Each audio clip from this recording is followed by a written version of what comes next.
In this video, I'm going to give the answer of this question. The question is, the word velcro comes from two French words, meaning what? Now I'll give you a list of the option, and here's the list of the option. First option is hold and break. Second option is velvet and hold. Third option is rip and tear, and very last option is hairy and bite. And the correct answer of the question is velvet and hold. Well, that is the answer of the question. Hi, thank you so much for watching this video.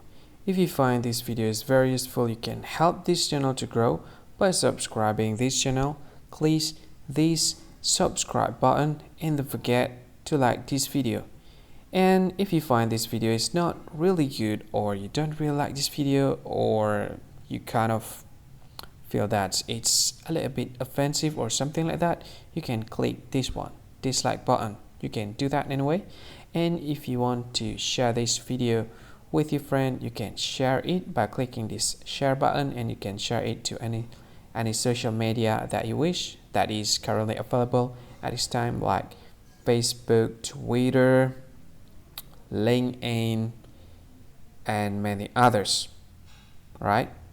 And if you want to add this video to your playlist, you can click this one. You can watch this video later, and you can find more options by clicking these three dots.